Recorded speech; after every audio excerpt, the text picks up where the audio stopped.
This is GT Legends, a historic sports car racing simulator developed by Simbin Studios and released back in 2005. This was a really popular game when it came out. Simbin themselves were really the kings of sports car racing simulators, of course, first coming out with the FIA GT racing game just a little bit earlier than this one in 2005, and that game really put them on the map. It was a great simulator for the time, and I think everyone these days remembers or maybe still plays GTR 2, which was the follow-up, but in between GTR and GTR 2, they came out with this game, which is pretty peculiar. I actually remember picking this one up probably about 2006, and I was so into Grand Prix Legends at the time and thought this was going to be more of the same. And I'll be honest, I was quite disappointed in the game at the time. It's really nothing like a Grand Prix Legends, but looking back on this and generally, I know everybody really enjoys this game, and it's absolutely a great game. It's just a little bit different than I think some of us wanted it to be back in the day. But now this sim, rather than simulating the cars and tracks as they were back in the 60s and 70s, you're actually racing in the FIA Historic Racing Championship, which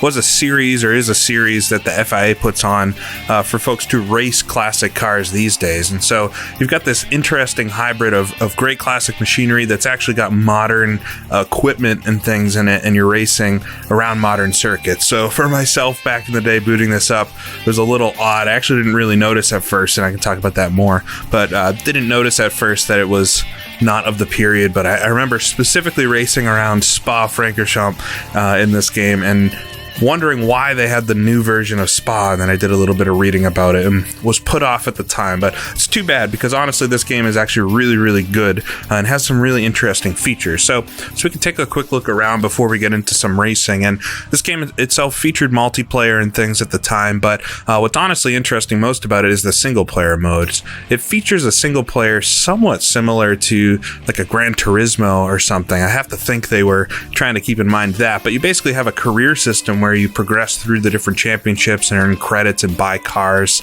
It's quite fun, and I know there's actually some series on YouTube, I think Empty Box did way back when, which you played through this, but it's actually a really cool thing to come back to. And I remember when I first got this game, I just cheated and unlocked everything because I wasn't interested in trying to progress through the system. But it's actually really fun to do, and it's actually quite challenging as well. But we'll jump into the car dealers where you could go to buy cars, and we can take a look at the cars that are included. So it is the FIA Historic GT Championships, but there's several, and you can see that by the class here. We'll start off at the top with the Abarth, but they have some of the slower classes, which are the 60s cars. So this would fit into that itself, but then you do progress there and have some quicker classes. So some really classic cars in this. I know, unlike, fortunately, the GTR 2 release on Steam, you can buy GT Legends on Steam, and it does include the Ferrari and Porsches that came with it. But you've got a lot of stuff here that I know folks really enjoy as far as sports cars. I was always disappointed that there's only one default paint scheme for the GT40, and it's a car that's locked by default, and you can't even buy. You have to unlock through some of the racing itself, but they don't hold back in showing you at least what's available as you continue to race through. Some really interesting stuff. The cars for the 70s championship are quite beastly, like the De Tomaso here. You also have cars like the Chevy Corvette Stingray, and many of the cars feature multiple paint schemes as well. And of course, these will be the cars that you're racing against as you race the different series. But it looks like we actually have a few different models of Corvette as well. This one being the topless version. These look like the older 60s versions, but I know they also have the Stingray for the 70s. So quite a complete car list, I would say. I know there's probably some key older sports cars missing, but for a young American at the time, this definitely had more than I knew of in it, even including a Mercedes 300 SL. So a really interesting list. Now, you only start with a couple cars, and the Austin Mini Cooper is one of those. You start with one of the versions of it. I think it's this one. You can actually jump into a viewing mode to take an actual look at it. But this is one of the two cars they give you by default and sets you up to do some of the entry series and little championships. And through that, you'll earn the credits and everything. But fun little car. It's not super powerful, especially when racing against some of the other cars, but it's a fun one to throw around the track. And I remember racing this car at the time when this game first came out. I didn't even really know a lot about Mini Coopers or the different racetracks I was racing on, but I was just having a lot of fun doing it. They also give you, I believe, a Lotus Cortina as one of the other default cars. We can take a look at that too.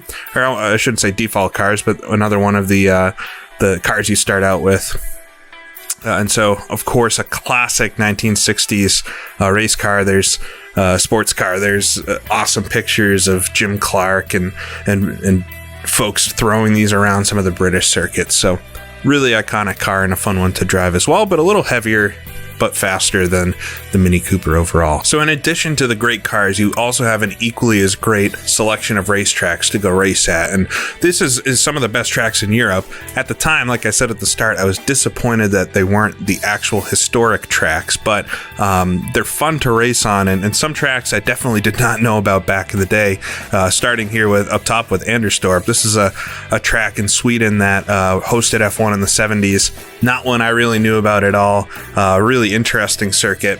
And one of the cool things is there's multiple layouts of the tracks themselves. So all of the circuits have, their GP or full counterparts. But then as we see here with Anderstorp, you've got a north and a south circuit. And these are the tracks you'll race on to start. You can actually see most of the tracks here are locked. I can't even click on them for a quick race, which is a little frustrating, but you have to actually unlock these as well as you compete in the championships. So if we scroll down, Dijon-Prenoise in there, Donington Park, Hockenheim, of course, this would have been the actual oval type layout, I believe. I actually don't know that for sure, but it's right around the time they chopped off the forest section. So hopefully it has the actual forest one. I imagine it does if there's a national layout as well. But Imola, Mini Cours, and then some other tracks that you really don't see in Sims much at all, even to this day, like Modello Park being one of those. And that's one of the first tracks you actually race on in the career mode. Scroll further down, you have Monza, of course, the Nurburgring, Spa-Francorchamps, and Zolder. So a lot of the same tracks that are in GTR and GTR2, but also some interesting stuff just to give it that extra flair. I don't know if this models off of the historic championship that raced in around 2005, but wouldn't be surprised to see historic cars racing on many of these circuits. I should mention, and probably something some folks are already thinking, GT Legends has a million mods out there for it, and actually was kind of reminded to come back to this game because of looking for things for GTR2 and for some of the 66 sports car racing I'm doing. So, you can pretty much find most tracks that you would want out there, but what we're looking at here today is all the default content that came with GT Legends. So great cars, great tracks. I figure it could be fun to do a few races in the Cup Challenge, which is the career mode. And you can see here we have 5 different stages to go through, starting with the startup stage, but then you progress through touring cars and GT cars from the 60s, and then up to the stage D with the 70s GT and touring cars. I never actually did all of these. I only really remember doing Cup Stage A, getting a little frustrated that I couldn't race, the Corvette or something, and then cheating to unlock everything. So, I know, though, it's a great championship and group of events to go through themselves. So they give you 3 different series to race in at this first level, and all 3 of these you'll gather points and be able to buy additional cars. And of course, you have the cars to compete in all 3 of them. So you have a Battle of the Mini, which is a 2-race little championship that is just for the Mini Cooper. You've got Drift Kings, of course, Lotus Cortina and Alfa Romeo GTA, sliding all over the place around 3 circuits. And then you've got British Racing Green, which takes you to 3 tracks again, but 3 different cars, including the Jaguar. And so fun stuff to start with. So I figure I can start with the Drift Kings. I want to race more than just Mini Coopers, to show everybody about the sim. So we'll go and do the race at Mini Cours. If we click to select our challenge, pick our car. I only own 1 car. It's important to note you actually have to buy every paint scheme individually as well. And so this is the one version of the Lotus Cortina that I do own. So we select our team, and then you can pick your difficulty overall. I always thought this was interesting. I'm sure there's ways to edit it, but basically to control the AI and damage and everything, you're selecting what type of level you want. It's all tied together. So we'll go with professional, but I do want to say it is quite challenging, which is nice to see. It's, a racing game that actually has a good challenge to it. So try my hand at professional and see how well I can do. All right, so we're here in the pits at Mini-Cours, and this is one of the short layouts of Mini-Cours, so I'll have to go out and see, find my way around the circuit. But I did want to show, this is an ISI sim, so anybody that's played R-Factor, GTR2, Race, even Race Room now, they kind of follow similar theming with how everything's laid out. But you do have the full garage and all that, so it's 100% a sim. It's really cool to see the pairing of the arcadey type championships with actual sims. I absolutely love this. I think it's one of the things that the current Formula One series of games has going for it, that there's a lot of this type of management stuff to keep you interested, and the driving is pretty good as well. This is pretty hardcore sim though. I'll actually lower the fuel just a little bit, since we won't need that much fuel, but you can edit the whole setup and all that. All right, so we're here to do a little bit of practice qualifying at Mini-Cours, and we'll come pull out of the pit lane. I'm using my modern Fanatec wheel and my pedals, my normal stick shift and all that, so all the modern gear is supported and actually feels quite nice. The only thing that's a little bit weird compared to a newer sim is the degrees of rotation that you can do with the steering wheel, so it's a little more limited like the sims were back in the day. I think I have it set to about 300 degrees to actually go with the wheel that's in the sim, but otherwise pretty modern. It feels about as good as R-Factor would. Come out onto the track, we're pretty much spat out into the second sector at Mini-Cours. We'll let a couple cars by. I got another Cortina heading by then and an Alpha behind him, so it's a pretty cool little mixed series. There's 3 or 4 different cars in it to race against, a little more interesting than the mini series. Come to the top of the hill, so you can see on the dash I've got the modern, timer with a little gear icon there that's showing them in second gear. So there are some newer things. The roll cage in the car as well wouldn't have been of period. So these cars are not as they were in the 60s and 70s, and that was some of the criticism that folks gave the game. It's not really criticism, they were just hopeful that the cars would have been a little more period correct, but they're as they were in the FIA Historic Series. So it's a really interesting thing. If there's any criticism to the game, it's that it's not the actual historic cars. But like I said in the intro, you can go mod so much of this stuff, and it really was the inspiration, was a requirement for a long time for the Power and Glory mod. They used a lot of the models and things from GT Legends here to build those mods. But Historics, Power and Glory, they're all kind of based around actual period cars, using this as some inspiration. So it's a fun little layout. I've got to do a few laps here to make sure I know where I'm going. Like I said, this is not a sleeper racing game. To win on the professional mode, you actually have to go quite fast. So I'm going to do some laps, see how fast I can go, maybe show you my best lap in qualifying, and then we'll go race. Alright, so coming down the back straightaway here, we'll go through this little kink. The start-finish line's in a weird spot. We'll just dab off the accelerator there. Head through the kink, drift it like the series said, and come down to the first corner, down to second gear. A little bit early on the apex there. Try to gas it up for the exit. Ride the curb on the right. Car wants you to throw it around. It's awesome how much you can push these cars with their skinny tires. Then flat in fourth gear, top gear will come to this awkward right-hander, tip off the throttle. It's really easy to get the car loose there. It's a really weird series of corners because it's the cut to the shorter part of the course. We'll really take advantage of that curb, hopping over on the exit. A little slow there. Now back up the gears and pretty much suck it up. Just try to go as fast as I can through this final corner, but gotta lift off just a little bit in fourth gear, throw it in, then back on. Oh, I gotta run wide. Okay, a 50.7, even with the running wide, that should be all right. All right, so qualifying's just run down. It looks like I'll be third with that lap, behind the other Lotus Cortina, but pretty interesting group of cars here. An Alfa Romeo on the pole. We got a Renault Alpine behind me, a Ford Falcon. It looks like the Shelby GT350 didn't turn a lap, which is quite interesting. We'll start third. It's just 5 cars. I believe it's 5 laps around the circuit. All right, a nice spinning intro there. On the grid, third position, and an Alfa in front. Lights are red. Green, we're underway. Oh, second delayed there. Just decided to look down at my tack as we were just getting underway, but second gear will just ride the top of the rev range into the first corner. Not going to be able to get alongside that Alpha. It's got such good acceleration coming out of the corners. Stuck in behind now the other Cortina. And I've got the Alpine GT behind me and the Ford Falcon as well. Those two heavy American cars. Being really good on the fast parts, but this course is a bit too twisty for them. All right, we'll come down, awkward corner here, down to second gear. Ooh, a little bit of oversteer, touching the dirt. I think I got that Alpine was nipping on me from behind. Oversteer coming out of the corner. Maybe the GT350.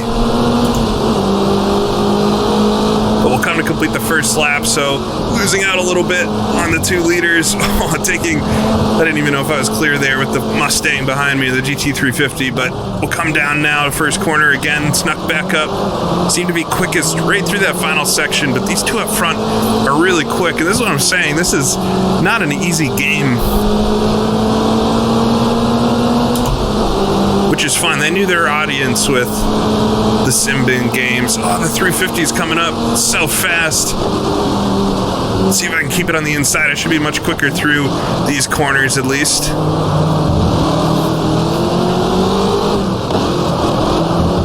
Oh, getting up on 2 wheels there. That was almost going over. But not pulling out enough on the 350. He's going to be all over behind me. Oh, he's got to the inside. So we'll come up to this tight corner. I'm going to leave the inside just a little bit for him, but then back on the gas. Try not to run too wide. Oh, I went really deep there. Oh, I'm going to understeer right to the edge of the circuit. Oversteer now.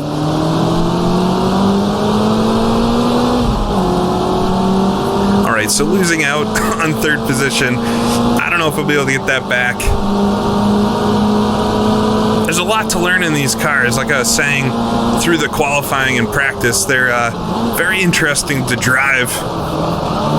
So we got a lot of oversteer there. You kind of want to harness that sliding, the drifting.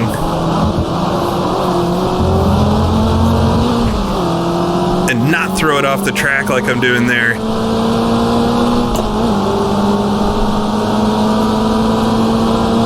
The little kink here, just a couple laps to go, I think. Ooh, slide it to the outside, P4 now. A little more tidy through the first corner, but feels slower. Luckily keeping the Alpine and Ford Falcon. I have to think the Ford Falcon would be very hard to wrestle around here. I'm actually surprised the 350 is doing as well as it's doing.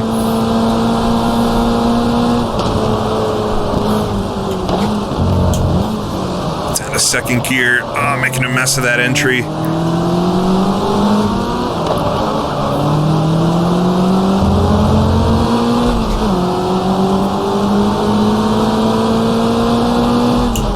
So I think we'll come to the line with one more lap to go after this.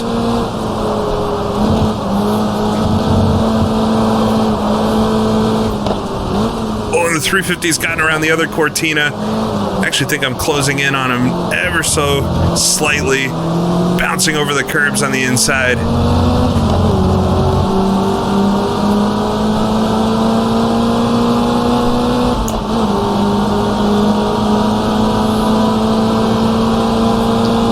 We'll come through this awkward corner again. I was trying to push it a little further in fourth gear on the entry.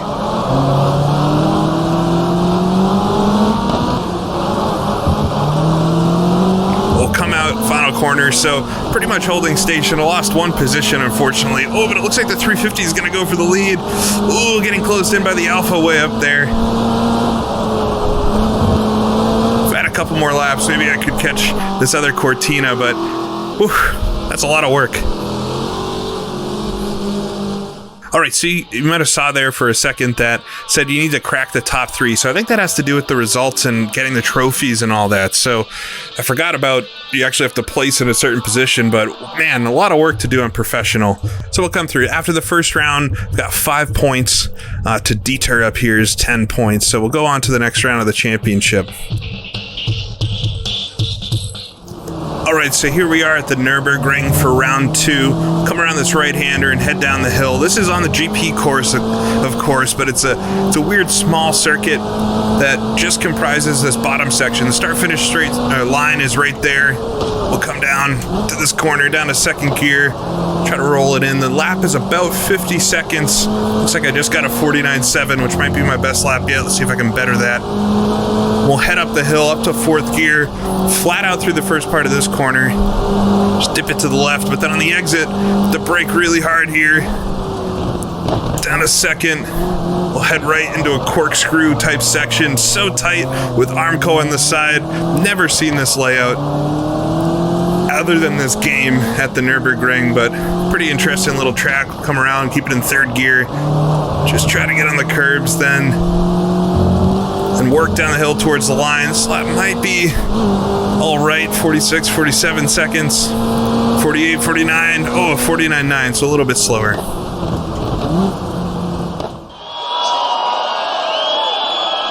All right, so we're starting towards the back. Didn't qualify as well as I wanted to, but just can see the lights above the 350 there on the right. Turning red. Green, we're underway. 5 laps, of course. 5 laps, 6 cars. Let's see what I can do here in the first corner. Might be my best shot at it. Brake a little late down to second gear. Ooh, sneak up the middle. Take the apex on the exit. The 350's already gotten into the lead. Oh, the Alpha snuck around the outside. Get up to fourth gear. Might have a little more grunt than the Alpha. Oh, he's still there. But I'll have the inside line for this super tight corner. Cortina locking up in front. Work it up the hill. Yeah, able to get in front of him then. So in third. Over the rise there, a little bit of a bump. Ooh, a bad exit out of the corner there. The Alpha's gonna get a run on me. Down the hill.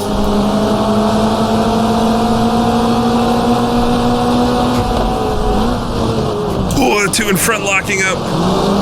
Wanted to throw it in there a bit faster than I did. Maybe help me out.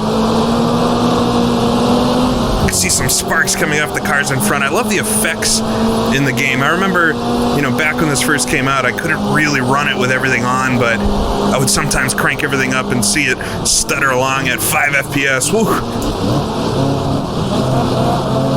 Just enjoy it for what it was and turn things back down to actually race.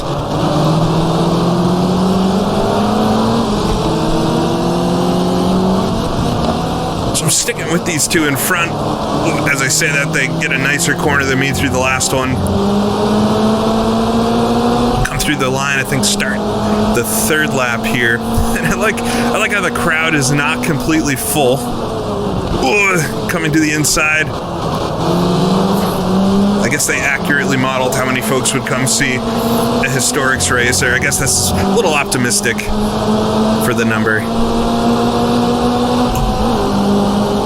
To fourth gear. I feel like I could lunge in one of these corners on the Cortina. Could this be the one? Oh, he's leaving it open. Why not? Get it down to first, see if I can get better acceleration coming up through here. Oh, I don't know if I hit him. Just threw the car sideways there. Luckily able to catch it with the limited lock. That is one thing it's a little hard to do compared to a modern sim. Oh, I really screwed up the last corner there. But sliding the car, you don't have a lot to play with the wheel, so GT350 speeding away, but now up to second. This is good. This is going better than I thought it would after that qualifying.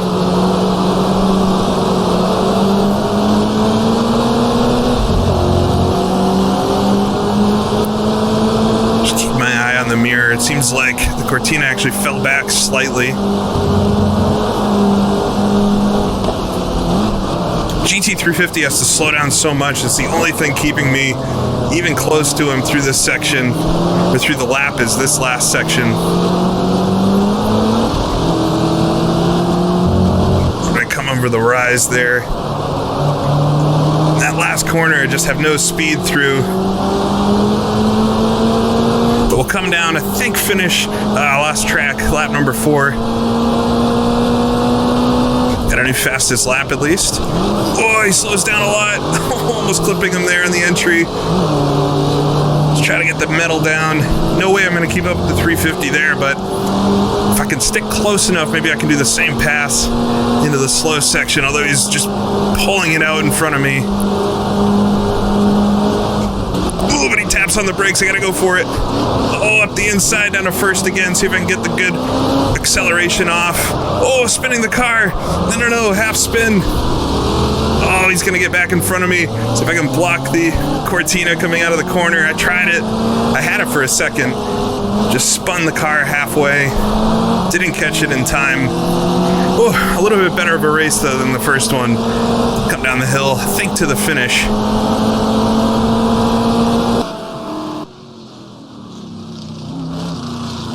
And I like, you get a nice, encouraging, superb. Go get him, Tiger.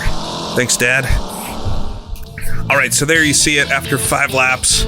Coming home in second position ahead of the other Cortina. I really screwed up the end. I could have got the win, but nevertheless in the hunt, so that makes it feel a little bit better than the first one. And looking at the championship of Cours, got Hans-Jürgen Krag there with 18 points with the 350. So if they're paying out 10 points for the win, I guess it is technically possible maybe to win. Actually, I don't think it is at this stage, but you can see if I can at least take second away from Dieter here in the Alfa Romeo.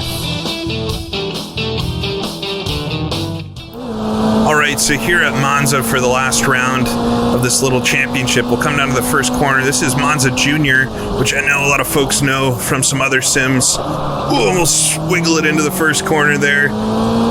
Quite a tight right-hander. We'll wiggle now, left and right, and back onto the actual GP track here, headed towards the Parabolica. So it's a really short layout, just a little over a minute the laps on this one.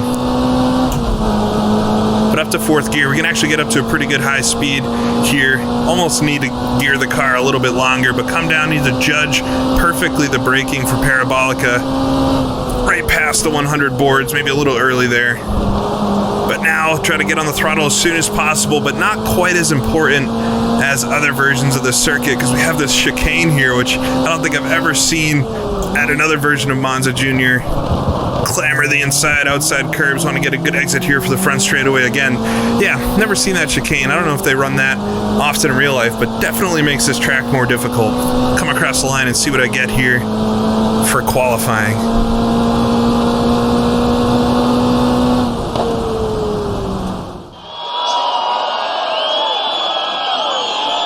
All right, so qualifying didn't work out quite as well as I would have hoped. So starting at the back, but lights are lit.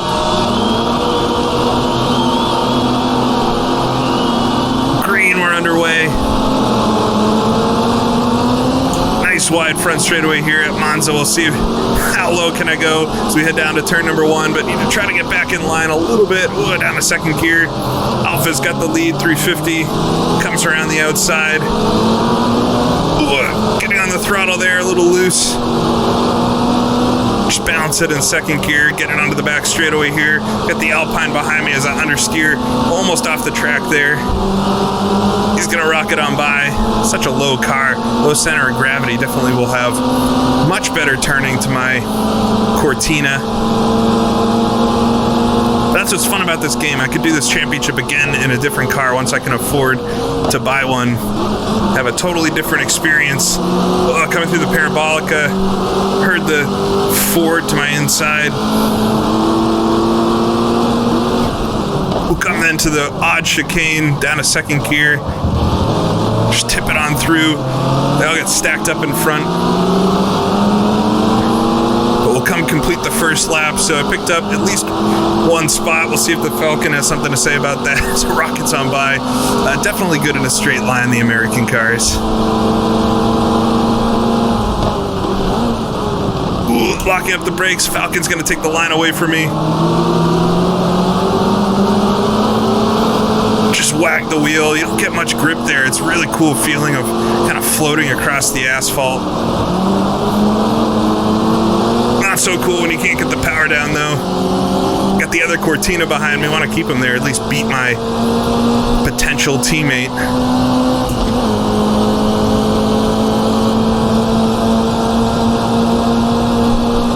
Try to get his lane. I don't think all hope is lost. They're quite slow through that final chicane, so if they get stacked up again, Hopefully I can catch back up to the Falcon at least. It would be fun to try that car though, just how heavy it is. Down to second gear. Take all the curb. I definitely pulled away from the other Cortina. A little closer maybe to the Falcon in front. We'll come to the line though, I think completing lap 3.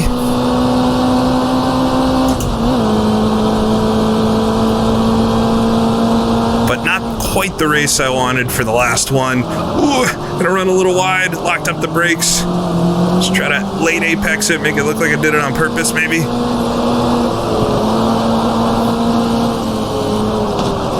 Alright, come back onto the back straightaway.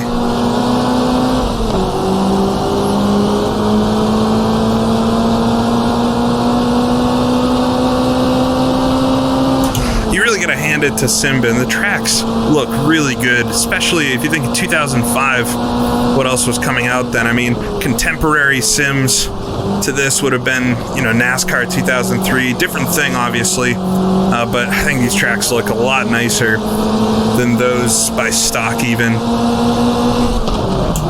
And of course, just a couple years later with GTR2, really set the bar for everybody.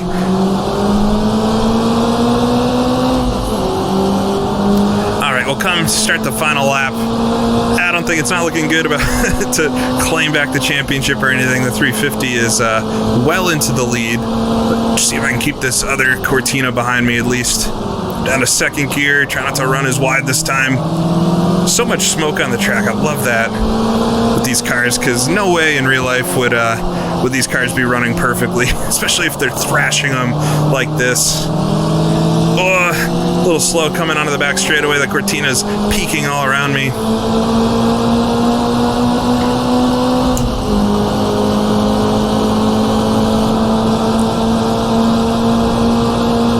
So we'll come down to the Parabolica one last time. Put it down to third gear. I can see my mirrors filling up. Seems like maybe you went down to second there. I'm gonna have to try that. Oh, bumper flying. I don't know if you're able to see that, but there's a bumper right to the right there. Maybe from the Alpine. All right, but come out of the final corner. So not the last race I wanted, but yeah, this is not easy, easy stuff. So it's a lot of fun to race the AI here in GTL.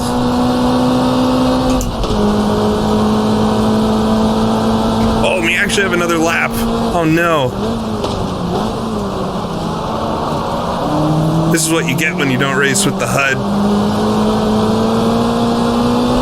We'll come through. I don't know if we'll be able to catch the Alpine. Actually, a little closer than I thought I'd be. Ooh, got a lot of oversteer there. Somebody's smoking quite a lot through the corners.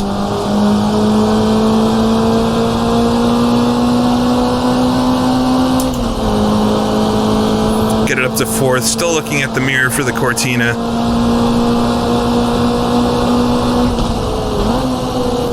Down to third gear, just roll it on through.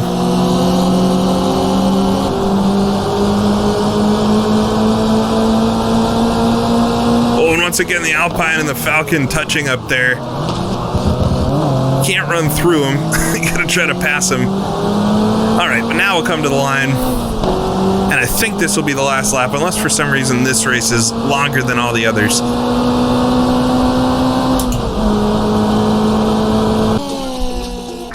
There we go. Don't give up. You can do it. Well, I can't really do it anymore since that's the end of the championship. So there we are. Results from this race. The 350 wins from the Alfa Romeo. Ford Falcon finished in third, which is quite good. But it's, you know, it's Monza. Even with the junior layout here, still some fast straightaways. So makes sense. And of course, the Alfa Romeo being home wins does really well as well. The Alpine, though, finishes in front. I think I'm ultimately faster than that car if I raced a bit better. But then the other Cortina in last, proving that it's maybe not the fastest car of the lot. And there it is, final championship. I got third place overall, which is not too bad. Just starting to get a hang of the cars, I think, towards the end there. But a lot of fun racing in GTL. We'll click to finish the challenge.